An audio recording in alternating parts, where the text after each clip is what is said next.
What's up guys, Julian here. Today I'm going to be talking to you about how to make French disco house modern style. As usual, you can get the full project file, samples, MIDI presets, every single thing that you just heard in the intro of this video is available right at the top of the description for just $5. Definitely go grab that. It really helps support me. I don't make a whole lot just off of YouTube alone, but with these sample packs I'm able to keep bringing you guys new videos all the time and showing you stuff that isn't on the internet yet. So yeah, thank you so much for all the support guys. Definitely go grab that and let's dive in. So we're at 126 BPM, already like pretty standard house tempo, obviously like 126, very popular right now. And the first thing that we have up here is the bass.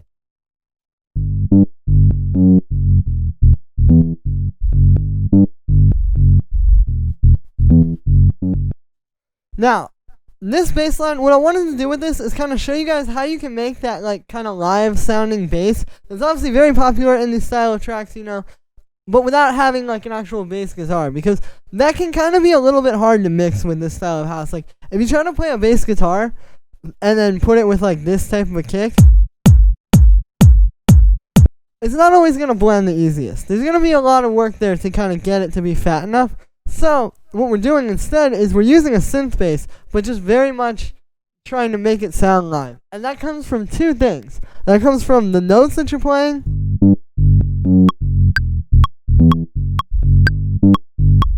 right? You need it to sound like live bass notes, but also it comes from the sound here. And the sound is made with operator, yeah, you can see it's a saw wave with some sine waves doing a bit of FM to kind of make it sound like an actual finger bass. And then for the actual bass line that's being played here, it's following the sample. So if I play this,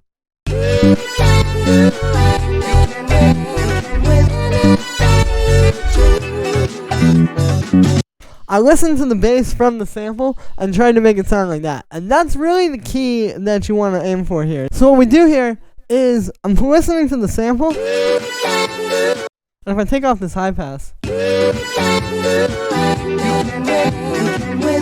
so you can hear there's a little bass melodies. Very, very simple. And then I just created a bass line around that. And then it works. The reason why it's important to pay a lot of attention to this is it can be tempting to make a bass line that's in the same key, but not really following the sample. And I think if you really want to make the best track in this style, it needs to kind of sound like the bass is filling in the bass from the sample. If it's clashing too much with the sample, you're going to have a real problem. So that's something you want to keep in mind. And yeah, and then we just got those oscillators I was talking about going through, a little bit of a low pass filter. And then it's just being sidechained, and then I have a little EQ boosting the lows and cutting everything around 100 Hertz to make some room for the kick. And yeah, then we have the kick.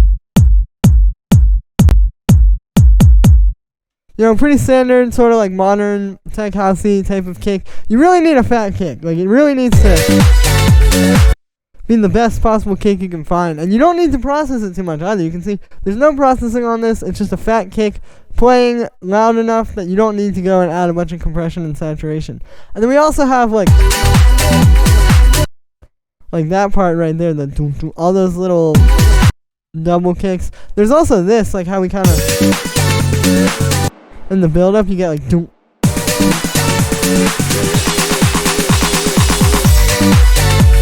You know, if I take out the kick in that part, it's a lot less impactful.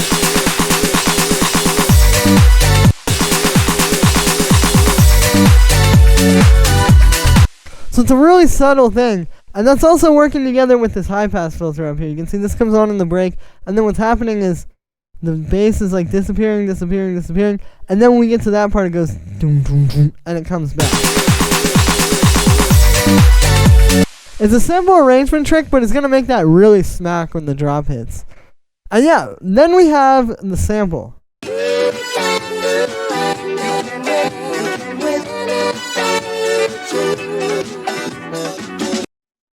So you can hear, yeah, it's just a nice catchy sample. Really, like, I think a lot of people think like you just kind of grab any old sample, process it a bunch, and then you can get the sound.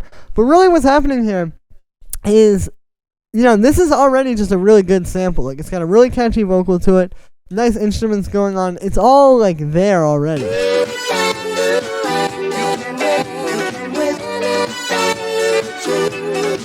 So then the processing is very minimal. Like, I just have a little bit of drum bus to make it crunchier. high pass filter to get it out of the way of the bass, slow pass, and then just an auto pan here, kind of making it bounce off the kick.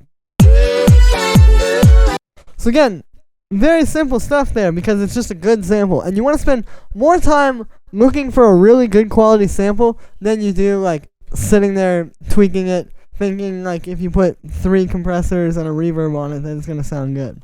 And then this sample, all this is down here is I just chopped up this sample. So you right click and I did slice to new MIDI track, quarter note, and then the key here is kind of strategically playing with the chops, right? Like we have all these chops, but if you listen,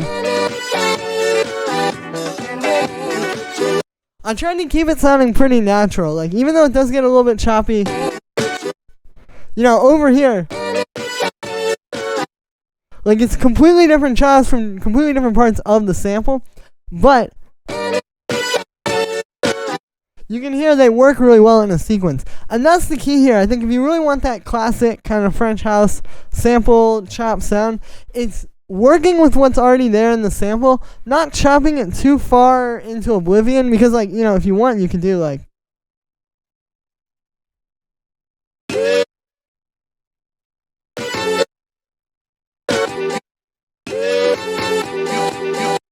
right, like more hip hop style, but it's just not as good as. So yeah, and then that has the same exact processing from the sample before. And yeah, and then, so that's how you do the sample. Again, it's not that hard, but you really need to spend the most amount of your time with the sample on just finding a really, really good, catchy sample. And yeah, then underneath that we have the string ensemble.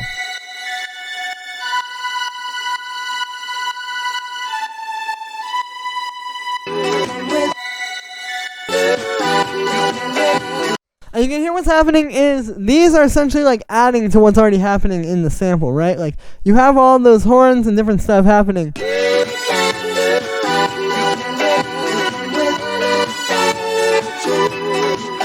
And these strings just kind of soar over top of that. And the key to that is, one, understanding what key you're in, but also like really, you know, it's just listening to this with the sample. Like this on its own is maybe a little bit flat.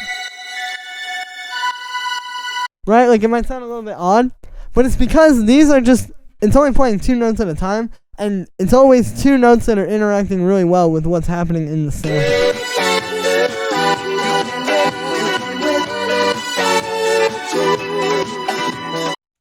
And then yeah, so this is just the string ensemble. It's like an Ableton instrument. I have the Haas effect on here, which I've talked about a lot before. So yeah, we got that, giving it a bit of stereo width.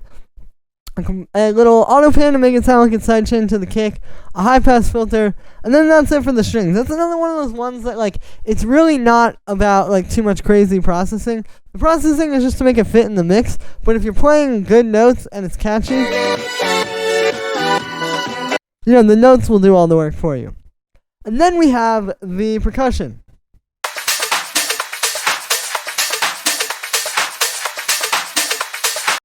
So it starts right here. We just have the clap.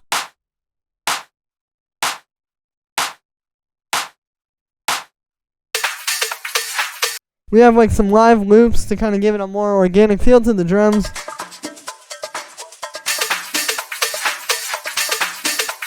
You know, obviously you don't want to just only use loops, but you actually do need to use loops sometimes. Like a lot of people think like, oh, never use loops, like it's cheating, all that. You're lost. Like that's not really how that works. Like it's because it's giving you something organic and something kind of like more lively in the track, you know? Like if you just have this stuff, it gets really rigid. You need these live elements too. Because if we turn those off,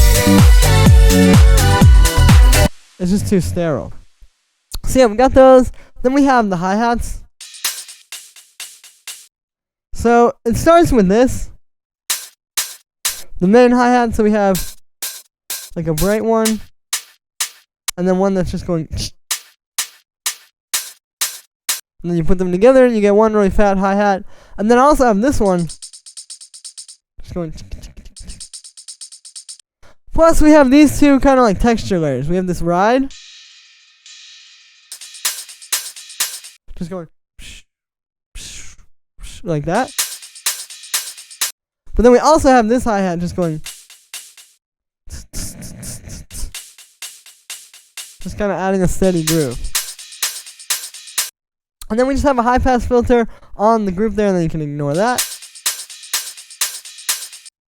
And yeah, and then the last thing we have down here is going to be the effects. Now, the effects, you know, you're not going to have like too many, but you also need to make sure you have enough. So it starts with these crashes, like we have like these, just kind of playing. Like that main one that hits on the one, and then these that are adding kind of like that fill. We have a sweep. This is just one of mine from my definitive track effects pack. And that's just going through some reverb. Then we have this clap, which just does like a fill at the end of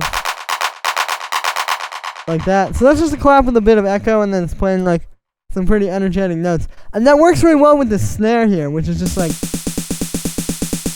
steady building. You can see, yeah, it's just 16th notes. You got the utility building the volume up there. And then when you put those together, right, like it works really well because you've had all this like time of just the snare. And then that clap is like the thing that kind of like grabs you and pulls you into the next part.